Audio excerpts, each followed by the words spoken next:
नमस्कार बच्चों, मैं राहुल सागर धीमे क्लासेस में आप सभी लोगों का हार्दिक स्वागत करता हूं।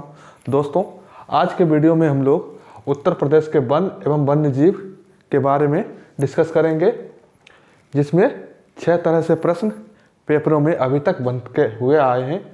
इसमें पहला टाइप होता है राष्ट्रीय वन नीति। राष्ट्रीय वन नीति क्या होती है और इसके क्या क्या पर्सपेक्टिव होते हैं। दूसरा है हमारा यूपी में पाए जाने वाले वनों का प्रादेशिक विभाजन, यानी कि कहाँ पे कौन कौन से वन और किस तरह के वन पाए जाते हैं। इसके बाद अगला है तीसरा वनों का प्रशासकीय वर्गीकरण। फिर वनों की विकास संबंधी योजनाएं, महत्वपूर्ण तत्व। उसके बाद सबसे लास्ट में है राष्ट्रीय उद्यान, वन्यजीव विहार, पीलीभीत टाइगर रिजर्व और पक्षी विहार। तो आज के वीडियो में ये टाइप होने वाले हैं। तो पहला हमारा है राष्ट्रीय वन नीति। इसके तहत क्या कहा गया है, 1988 के अनुसार देश में जो देश का टोटल एरिया है कितना 100%, ठीक है, उसका 33.33% पर वनों का होना अनिवार्य है। किसका? वनों का होना अनिवार्य है। कितना? 33.33%।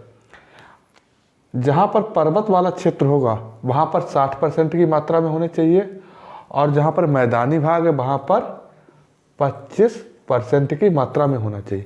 इसी नियम के तहत यूपी में जब आएंगे, यूपी का अपना खुद का 100% का क्षेत्र होगा, उसमें भी 33.33% पर वन होने चाहिए। लेकिन वर्तमान में यूपी की स्थिति यह है कि यहाँ पर केवल 6.09% भूभाग पर ही केवल वन पाए जाते हैं, ठीक है। इसके बाद यूपी राज्य में जिस तरह से सेंट्रल में 1988 की वन नीति चलती है, उसी तरह से यूपी में 26 दिसंबर 1998 को यूपी राज्य वन नीति लागू की गई थी। तो हमने पहला टाइप से जो बनने वाले क्वेश्चन है वो डिस्कस किया। अगला है हमारा यूपी में पाए जाने वाले वनों का प्रादेशिक विभाजन। तो इसमें पहला टाइप है उष्णकटिबंधीय आर्द्र पर्णपाती वन, ठीक है। कौन से? उष्णकटिबंधीय आर्द्र पर्णपाती वन, भाबर एवं तराई क्षेत्र। हमने आपको भौगोलिक स्थिति जो बताई थी उत्तर प्रदेश में, उसमें एक पहला टाइप था हमारा भाबर एवं तराई वाले क्षेत्र, ठीक है। तो उसके तहत जो वह क्षेत्र है वहाँ पे जो क्षेत्र वन पाए जाएंगे वो उष्णकटिबंधीय आर्द्र पर्णपाती वन पाए जाते हैं। यहाँ पर कौन कौन से वन पाए जाते हैं? झाड़ियाँ पाई जाती हैं, बांस, बेंत, साल, बेर, गूलर, पलाश और शीशम के वृक्ष पाए जाते हैं। कहाँ पे? जो भाबर एवं तराई वाले क्षेत्र है वहाँ पर, जिन्हें हम उष्णकटिबंधीय आर्द्र पर्णपाती वन भी कहते हैं। इसके बाद क्या है हमारा दूसरा है उष्णकटिबंधीय शुष्क वन। कौन सा हमारा है? शुष्क वन, ठीक है। यहाँ पे क्या है? मध्य एवं पश्चिमी भाग। पहला है हमारा भाबर एवं तराई वाला क्षेत्र, उसके बाद है मध्य वाला क्षेत्र, ठीक है। तो मध्य वाला क्षेत्र और पश्चिमी मैदान, कौन सा? मध्य एवं पश्चिमी मैदान जो उत्तर प्रदेश का है, वहाँ पर यह वृक्ष पाए जाते हैं। इसमें कौन कौन से वृक्ष होते हैं? नीम, पीपल, शीशम, जामुन, अमलतास और बेल का। किसका? बेल का। इसमें बेल पाया जाता है और यहाँ पर बेर पाए जाते हैं, ठीक है। इसके बाद अगला हमारा तीसरा उष्णकटिबंधीय कटीले वन। ये कहाँ पाए जाते हैं? उत्तर प्रदेश का जो सबसे दक्षिणी हिस्सा है, उत्तर प्रदेश का जो दक्षिणी बेल्ट है, वहाँ पर उष्णकटिबंधीय कटीले वन पाए जाते हैं, जो राजस्थान के करीब का एरिया है। यहाँ पर अकेशिया, कटीले, लेगुमस, कत्था, थोर एवं नीम तरह के वृक्ष पाए जाते हैं। इसके बाद अगला हमारा तीसरा वनों का प्रशासकीय वर्गीकरण, यानी प्रशासन किस तरह से इन वनों पर अपना नियंत्रण रखता है, उसे डिस्कस करेंगे। इसके तहत पहला है हमारा आरक्षित वन। कौन से? आरक्षित वन। ये वन पूर्णतः राज्य सरकार के नियंत्रण में होते हैं। जो आरक्षित वन होते हैं, ये वन पूर्णतः राज्य सरकार के नियंत्रण में होते हैं। इसके बाद दूसरा है हमारा संरक्षित वन। कौन सा? संरक्षित वन। संरक्षित वन जहाँ पे लगे होंगे वहाँ पर के जो स्थानीय लोग होंगे संरक्षित वन जहाँ पे होंगे वहाँ के स्थानीय लोगों को पशु चराने व इसकी लकड़ी काटने अपने ईंधन हेतु उपयोग के लिए, केवल ईंधन हेतु उपयोग के लिए लकड़ी काटने की सुविधा होगी। इसके अलावा कोई दूसरा व्यक्ति वहाँ पर अवैध तरह से लकड़ी को, वनों को नहीं काट सकता। इसका तीसरा है अवर्गीकृत वन। कौन से? अवर्गीकृत वन। इसमें क्या होता है? इसमें पशु चराना और लकड़ी काटना स्वतंत्रता पूर्वक है कि कोई रोड पे मान लीजिए सरकारी वन है लगे हुए हैं, उसमें आप पशु चरा सकते हैं और लकड़ी ईंधन के तौर पे ले सकते हैं, ना कि उसे मतलब पूरा वन आप नष्ट कर दिए और उससे अपने कागज काम में ले ले। इसके बाद अगला हमारा राजकीय वन। कौन से? राजकीय वन। यह वन पूर्णतः सरकारी नियंत्रण में होते हैं और उन्हें सुरक्षा प्रदान की जाती है। अगला है हमारा सामुदायिक वन। कौन सा? सामुदायिक वन। इसमें क्या होता है? स्थानीय जिला परिषदों, न्याय, नगर निगम, नगर पालिकाओं के नियंत्रण में ये वन आते हैं। कौन सा? सामुदायिक वन। अगर पेपर में एग्जाम बनता है सामुदायिक वन की खास बात क्या है, तो यह वन स्थानीय जिला परिषदों, नगर निगम और नगर पालिकाओं के नियंत्रण में आते हैं। इसके बाद हमारा लास्ट है, आखिरी छठा टाइप। कौन सा? निजी वन। कौन सा? निजी वन।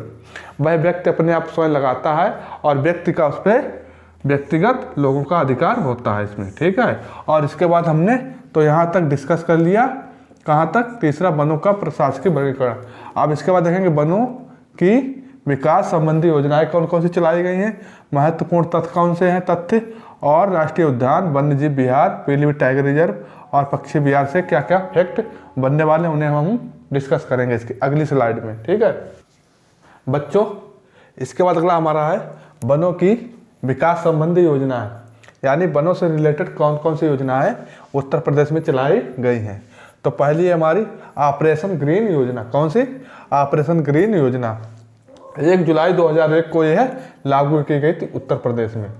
अगर प्रश्न बनता है कि ऑपरेशन ग्रीन योजना किससे संबंधित है, तो आप क्या कहोगे?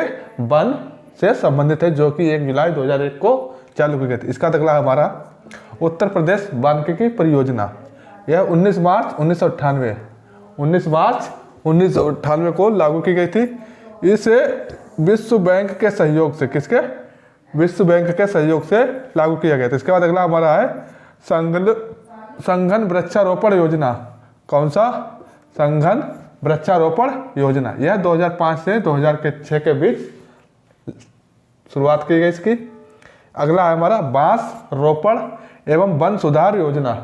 बांस को लगाया जाएगा, बांस को रोपा जाएगा एवं वन सुधार योजना 2007 से 8 के मध्य चालू की गई थी। इसके बाद अगला हमारा है सहभागी वन प्रबंधन एवं निर्धनता उन्मूलन 2008 और 9 में लागू की गई थी। अगला है हमारा वृक्ष बंधु पुरस्कार योजना, यानी कि वृक्ष लगाओगे तो आपको पुरस्कार दिया जाएगा। यह योजना 2007 और 8 के मध्य शुरुआत की गई थी। इसके बाद अगला हमारे महत्वपूर्ण तथ्य किससे? वनों से संबंधित हैं, इन्हें आप लोग नोट डाउन करते जाइए। पहला चीड़। चीड़ का एक पेड़ होता है जिससे हमें क्या प्राप्त होता है? राल का बिरोजा और तारपीन का तेल। किससे? चीड़ से प्राप्त होता है तारपीन का तेल और राल का बिरोजा। अगला हमारा खैर। खैर नाम का एक वृक्ष होता है जिससे हमें रस, जिसके रस से कत्था प्राप्त होता है, जो कि पान पे अधिकतर लगाया जाता है। आप लोगों ने देखा होगा। खैर एक वृक्ष होता है जिसके रस से हमें कत्था प्राप्त होता है। इसके बाद अगला है सेमल एवं गुरेल। सेमल एवं गुरेल जो वृक्ष होते हैं, इनसे हमें माचिस होती जलाने वाली, उसकी तीली व उसकी जो डिब्बी बनी होती है वह किससे बनाई जाती है? सेमल एवं गुरेल से। अगला हमारा बबूल की छाल। बबूल की छाल से चमड़े के जो कार्य होता है उस पर जो रंगाई की जाती है वह इसकी छाल से, किसकी? बबूल की छाल से चमड़े के जो वस्तुएं बनाई जाती हैं उन पर रंगाई की जाती है। इसके बाद अगला हमारा रबर। रबर के पेड़ से रबर प्राप्त होती है। ठीक है। ताड़ी, एक ताड़ पेड़ होता है, एक खजूर, इनसे हमें क्या? ताड़ी प्राप्त होती। क्या प्राप्त होती? ताड़ी। ठीक है। इसके बाद अगला हमारा साखू और महुए। एक साखू वृक्ष होता है और महुआ वृक्ष होता है। इसके पत्ते होते हैं, उनसे हमें पत्तल और दोने बनाने को मिलते हैं और देखने को मिलते हैं उनके बने हुए दोने। इसके बाद अगला हमारा तेंदू। जो तेंदू होता है पेड़, तेंदू का पेड़, उसके जो पत्ते होते हैं उनसे बीड़ी बनाई जाती है। किससे? तेंदू के पत्तों से। अगला हमारा यूकेलिप्टस का जो वृक्ष होता है उसे हम लोग क्या कहते हैं, पारिस्थितिकी का आतंकवादी या आतंकवादी पौधा कहते हैं। इसका अगला हमारा, ये बहुत ही इंपॉर्टेंट है, क्या बहुत ही इंपॉर्टेंट है, कई बार एग्जाम में पूछा जा चुका है। अगला कागज का प्रमुख केंद्र, उत्तर प्रदेश में कागज का प्रमुख केंद्र कौन सा है, सहारनपुर। कौन है, सहारनपुर। खेल का सामान के लिए कौन प्रसिद्ध है, मेरठ। खेल का सामान मेरठ में मिलता है सबसे अधिक मात्रा में। लकड़ी के खिलौने सोनभद्र, बरेली और वाराणसी में। इसके बाद बीड़ी, चीनी और मिट्टी के बर्तन, बीड़ी एवं चीनी व मिट्टी के बर्तन कहाँ कहाँ मिलते हैं, मिर्ज़ापुर, झांसी और सहारनपुर में। कुछ तथ्य और हैं, सर्वाधिक वन वाला क्षेत्र, सर्वाधिक वन वाला क्षेत्र कौन है, लखीमपुर। इसके बाद यूपी का पहला वन ग्राम कौन सा, सोनभद्र में एक गांव पड़ता है बेलहत्ती, बेलहत्ती गांव पड़ता है जो यूपी का पहला ग्राम वन है। इसका बाद अगला है यूपी का वन महोत्सव। यूपी का वन महोत्सव कब मनाया जाता है, जुलाई 1952। जुलाई 1952 को यूपी का पहला वन महोत्सव मनाया गया था। इसके बाद अगली स्लाइड में हम देखेंगे वन्यजीव विहार, टाइगर रिजर्व क्षेत्र कौन कौन से और कहाँ कहाँ है, ठीक है। तो बच्चों इस स्लाइड में हम लोग उत्तर प्रदेश के वन्यजीव विहार, राष्ट्रीय उद्यान और पक्षी विहारों को डिस्कस करेंगे कि किस किस क्षेत्र में कौन कौन सा क्षेत्र है। तो राज्य के पहले वन्यजीव विहार है, यानी कि उत्तर प्रदेश के पहले हम डिस्कस करेंगे वन्यजीव विहार। पहला हमारा चंद्रप्रभा वन्यजीव विहार। कौन सा, चंद्रप्रभा वन्यजीव विहार चंदौली में। कहाँ, चंदौली में 1957 में इसे निर्माण में लाया गया। अगला हमारा किशनपुर, किशनपुर वन्यजीव विहार लखीमपुर खीरी 1972, लखीमपुर खीरी 1972 किशनपुर वन्यजीव विहार। इसके बाद कतरनिया घाट, कौन सा, कतरनिया घाट बहराइच। कतरनिया घाट वन्यजीव विहार कहाँ है, बहराइच में 1976 में बनाया गया था। रानीपुर वन्यजीव विहार कहाँ है, चित्रकूट। रानीपुर वन्यजीव विहार कहाँ है, चित्रकूट, 1977 में इसे बनाया गया। अगला है हमारा महावीर स्वामी वन्यजीव विहार। कौन सा, महावीर स्वामी वन्यजीव विहार जो कि है हमारा ललितपुर में। कहाँ, ललितपुर में 1977 में इसे बनाया गया था। यह सबसे छोटा उत्तर प्रदेश का वन्यजीव विहार है। कौन सा, महावीर स्वामी। अगला हमारा राष्ट्रीय चंबल, राष्ट्रीय चंबल वन्यजीव विहार। ये कहाँ है, आगरा, इटावा और औरैया, ये तीनों शहरों में सम्मिलित रूप से बना हुआ है। ये कब बनाया गया, 1979 में। कब, 1979 में। अगला हमारा कैमूर वन्यजीव विहार। कौन सा, कैमूर वन्यजीव विहार जो कि मिर्ज़ापुर, सोनभद्र, मिर्ज़ापुर और सोनभद्र में यह सम्मिलित रूप से बनाया गया था 1982 में। कौन सा, कैमूर वन्यजीव विहार। इसके बाद है हस्तिनापुर। कौन सा, हस्तिनापुर वन्यजीव विहार। ये कहाँ है, मेरठ, मुजफ्फरनगर, बिजनौर। इसे 1986 में बनाया गया था जो कि उत्तर प्रदेश का सबसे बड़ा वन्यजीव विहार है। कौन सा, हस्तिनापुर। इसके बाद अगला हमारा सोहागी बरवा। कौन सा, सोहागी बरवा वन्यजीव विहार जो कि हमारा पड़ता है महाराजगंज में पड़ता है। इसे 1987 में बनाया गया था। अगला हमारा सुहेलवा। कौन सा, सुहेलवा। सुहागी बरवा अलग है और सुहेलवा अलग है। सुहेलवा वन्यजीव विहार जो कि श्रावस्ती, बलरामपुर में सम्मिलित रूप से दो जगह पे मिलकर बनाया गया 1988 में। यानी कि इसका कुछ क्षेत्र आता श्रावस्ती में और कुछ क्षेत्र बलरामपुर में। अगला हमारा कछुआ वन्यजीव विहार। कौन सा, कछुआ वन्यजीव विहार जो कि वाराणसी में पड़ता है। इसे बनाया गया था 1987 में। कब, 1987 में वाराणसी में कछुआ वन्यजीव विहार। इसके बाद अगला हमारा दुधवा राष्ट्रीय उद्यान। कौन सा, दुधवा राष्ट्रीय उद्यान राज्य का, कहाँ का, उत्तर प्रदेश का एकमात्र राष्ट्रीय उद्यान है। कौन, दुधवा राष्ट्रीय उद्यान। इसके बारे में क्या फैक्ट है, यह लखीमपुर और पीलीभीत में सम्मिलित रूप से बना। कुछ क्षेत्र इसका लखीमपुर में आता है और कुछ पीलीभीत में। पीलीभीत में तो बहुत थोड़ा ही आता है, जो कि 1968 में इसे दुधवा पशु विहार के रूप में स्थापना की गई थी। किसकी? दुधवा राष्ट्रीय उद्यान है, इसकी शुरुआत 1968 में दुधवा पशु विहार के रूप में शुरुआत की गई थी, लेकिन 1977 में राष्ट्रीय उद्यान का दर्जा इसे दिया गया। उसके पश्चात 1987 और 88 में इसमें बाघ परियोजना को भी सम्मिलित किया गया। किसमें? दुधवा राष्ट्रीय उद्यान में। इसका मतलब हमारा है पीलीभीत टाइगर रिजर्व। कौन सा? Pilibhit tiger reserve. 2008 में इसका सृजन हुआ। इसका क्षेत्र सबसे अधिक कहाँ है? पीलीभीत में ये निर्माण किया गया था। अगले है हमारा पक्षी विहार। क्या है? पक्षी विहार कहाँ के? उत्तर प्रदेश की। इनकी संख्या है 13। कितनी है? 13। उत्तर प्रदेश में पक्षी विहारों की संख्या कितनी है? 13। तो अब देखते हैं पहला कौन सा? नवाबगंज पक्षी विहार। कौन सा? नवाबगंज पक्षी विहार, जो कि हमारा पड़ता है उन्नाव में। कहाँ? उन्नाव में। इसकी स्थापना 1984 में हुई थी। यह उत्तर प्रदेश का सबसे पुराना पक्षी विहार है। इसका अगला हमारा है समसपुर पक्षी विहार, जो कि हमारा पड़ता है रायबरेली में। इसकी स्थापना की गई थी 1987 में। अगला हमारा लाख बहसी पक्षी विहार, जो कि हमारा पड़ता है कन्नौज में। इसकी स्थापना की गई थी 1988 में।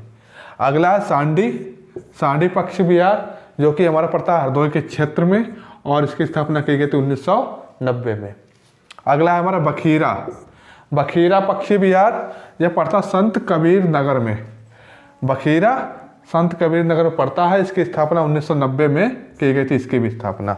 अगला हमारा ओखला पक्षी विहार। कौन सा? ओखला पक्षी विहार। यह पड़ता है गौतम बुद्ध नगर में। कहाँ? गौतम बुद्ध नगर में, और इसे 1990 में बनाया गया था। अगला है हमारा समान पक्षी विहार। कौन सा? समान पक्षी विहार, जो कि पड़ता हमारा मैनपुरी में। कहाँ पड़ता? मैनपुरी में। इसकी स्थापना 1990 में की गई थी। अगला हमारा पार्वती अरंगा पक्षी विहार, जो कि हमारा पड़ता है गोंडा में। कहाँ? गोंडा में। इसकी स्थापना 1990 में की गई थी। अगला हमारा विजय सागर पक्षी विहार, जो कि हमारा महोबा और हमीरपुर में सम्मिलित रूप से दोनों जगह कुछ क्षेत्र पड़ता है। 1990 में इसका निर्माण किया गया था। अगला है हमारा पटना। नाम पटना ये समझ लेना बिहार में बना हुआ है, जो कि एटा में बना हुआ। कहाँ? एटा में। कब बनाया गया था? 1990 में। अगला हमारा सुरहताल। कौन सा? सुरहताल पक्षी विहार, और इसका दूसरा नाम है लोकनायक पक्षी विहार भी इसी का नाम है, जो कि बलिया में पड़ता है। इसे 1991 में बनाया गया। अगला हमारा सूर सरोवर। कौन सा? सूर सरोवर। ऊपर था सुरहताल, नीचे है सूर सरोवर पक्षी विहार, जो कि आगरा में पड़ता है। इसे 1991 में बनाया गया था। इसके अगला हमारा भीमराव अंबेडकर पक्षी विहार। क्या नाम है पूरा इसका? भीमराव अंबेडकर पक्षी विहार। इसका दूसरा नाम है बेंतीताल। क्या? बेंतीताल पक्षी विहार, जो कि हमारा प्रतापगढ़ के क्षेत्र में पड़ता है। इसका निर्माण 2003 में किया गया था। तो आज के वीडियो में हमने डिस्कस किया उत्तर प्रदेश के वन एवं वन्य जीव के बारे में जो फैक्ट बनते हैं आप लोगों के उत्तर प्रदेश पुलिस के माध्यम से सारे हमने डिस्कस किया। अगले वीडियो में एक नए अध्याय के साथ फिर से आप लोगों से मिलेंगे आके।